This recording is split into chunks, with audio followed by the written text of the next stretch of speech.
벌써 북한은 이번 3월 달을 북한에서는 보유하고 있는 모든 핵실험에 대한 전략 핵미사일로부터 시작해서 전술 핵미사일, 순항미사일, 국첨속 미사일, 수중호래까지 실제로 전략 핵탄두나 전술 핵탄두를 탑재할 수 있다는 것을 그대로 보여주고 전술 핵무기나 전략 핵무기를 가상한 그 탄두를 가상한 실험용 탄두를 싣고 그리고 거기에 기폭장치를 달아서 공중에서 바다에서 육지에서 폭파시키는 훈련을 한 달 동안 진행했습니다. 북한 모든 언론 매체를 통해서 북한인민들에게 즉 북한 주민들에게 지금 뭐 일본과 우리 한국은 물론이고 미국까지도 초토화시킬 수 있는 그런 강력한 핵무력을 완벽하게 보유했을 뿐만 아니라 이미 실험과 검증을 통해서 그것을 다시 한번 확인시키는 계기가 됐다고 지금 계속 언론 매체들이 보도하고 있습니다. 선전하고 있는 거죠.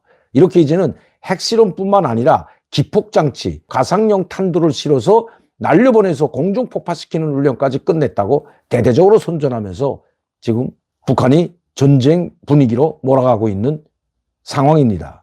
우리만 조용한 거죠. 이런 와중에 느닷없이 갑자기 김여정 제1부부장이 나타나 젤렌스키를 고명하면서 맹비난을 퍼부었습니다. 제가 얼마 전에 북한이 즉 우크라이나 침공을 하고 있는 러시아에 군대를 지원해서 보낸다면 그것은 일반 병사들이 아니라 북한의 항공육전대 부대들을 투입할 것이라는 것을 말씀드린 적이 있습니다. 일반 병사들은 보내지 않죠. 죽기 살기로 거기서 인민군 병사들이 어떻게 싸우는지, 그러나 그들이 특전사라고 아니면 북한에서는 뭐 특전사라는 말이 없죠. 항공육전대나 이 조격여단이라고 불립니다. 이런 항공육전대에서 고대 훈련을 받은 육탄 병기와 같은 이런 병사들을 보냄으로써 얼마나 용감하게 싸우는지를 보여주려고 하기 때문에 일반 병사들보다 고대 훈련을 받는 특수전 병사들을 보낸다는 것이 북한에서 온 소식이라고 제가 이렇게 말씀드렸습니다. 그리고 포부대, 포병들을 아마 대고 보낼 것이라고 말씀드렸습니다. 그래서 그랬는지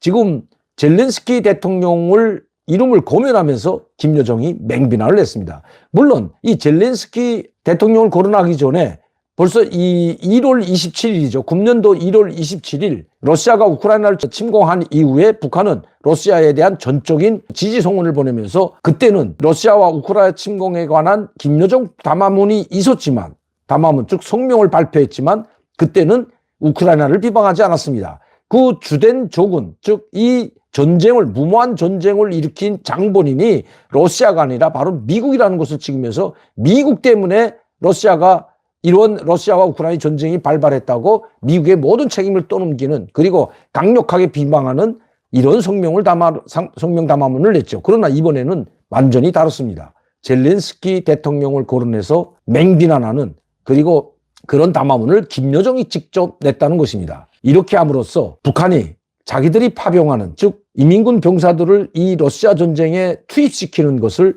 정당화하려고 하는 것입니다. 두 번째는 바로 우리에게 이름만 바꾸면 즉 윤석열 대통령이나 우리 한국 정부라고 이름 찍으면 꼭 우리에게 해당되는 듯한 말도 여기에 포함되어 있습니다. 자, 그럼 김여정이 어떤 말을 했는지 제가 여러분들께 한번 그대로 보여드리겠습니다. 지금 조선중앙통신 이 4월 1일자인데 담화문입니다. 유독 이 민족통신에만 실었습니다.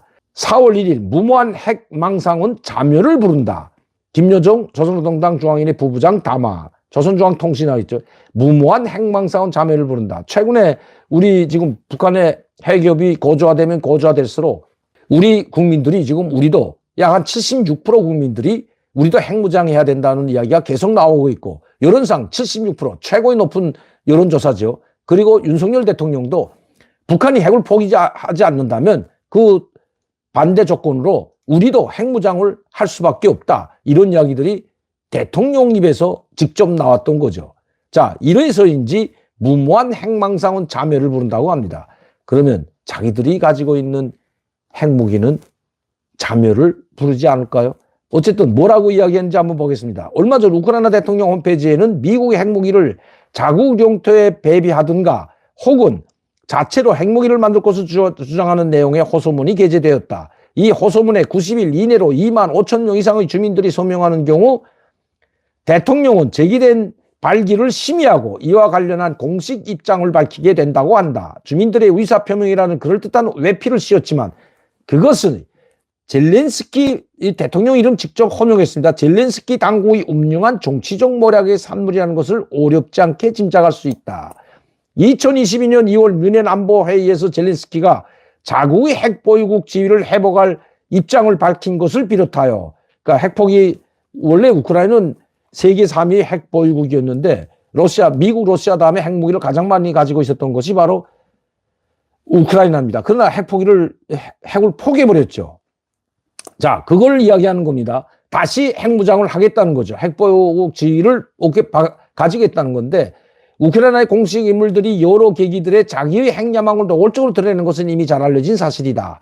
러시아를 타송할 수 있다는 치유불능의 과대 망상증에 걸린 우크라이나 당국이 뒷일을 내다볼 초보적인 의식도 그 후과를 감당할 아무런 능력도 없이 자기의 생존을 위협하는 핵참화를 자초하고 있다. 젤렌스키가 미국의 핵무기 반입이여 자체 핵개발이여 하면서 떠들어대고 있는 것은 자기 나라와 국민의 운명을 가지고 도박을 해서라도 어떻게 하나 자기의 잔명을 부지해버리는 매우 위험한 정치적 야욕의 발언이다. 이 내용이 여기서 이름만 윤석열 대통령이라고 바꾸면 우리가 하는 말이라고 해도 과언이 아니라는 거죠. 똑같습니다. 윤석열 대통령이 미국의 핵무기 반입이여 자체 개발을 하면서 떠들어대고 있는 것은 자기 나라와 국민에 이렇게 말을 해도 전혀 한 글자도 틀리지 않는다는 거예요. 위험한 정치적 야욕이다. 이런 말들을 계속 해왔던 것이 바로 김여정이고 북한 언론 매체이기 때문입니다. 또 이렇게 이야기합니다. 이 김여정이 당국자가 정치적 감각이 무디고 사리 분별력이 부족하면 나라와 민족을 헤어날 수 없는 파멸의 구렁텅이에 몰아가게 된다는 것이 바로 세상 이치다. 눈만 뜨면 상전을 쳐다보고 입만 벌리면 구걸과 총탁의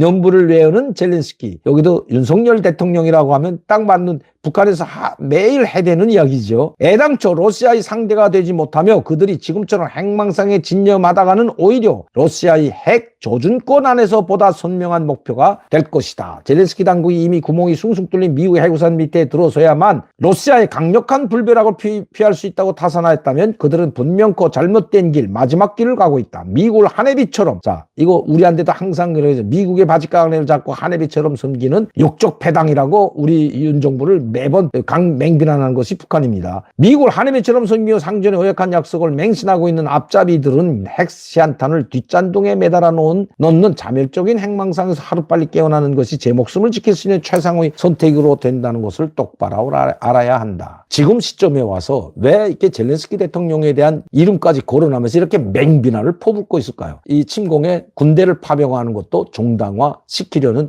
그런 여기에 내막과 음모가 담겨져 있기 때문입니다. 반드시 북한은 이제 곧 러시아에 자기들의 이 비밀 병기들을 대거 파병할 것으로 보여집니다. 북한에서 들어온 소식도 마찬가지입니다. 지금 준비에 들어갔다는 소식들이 계속 흘러나가고 있습니다. 아마 4월 말쯤이 될 것으로 보여집니다. 왜 4월 말쯤인가 하는 것은 다음 시간에 제가 다시 구체적으로 말씀드리도록 하겠습니다.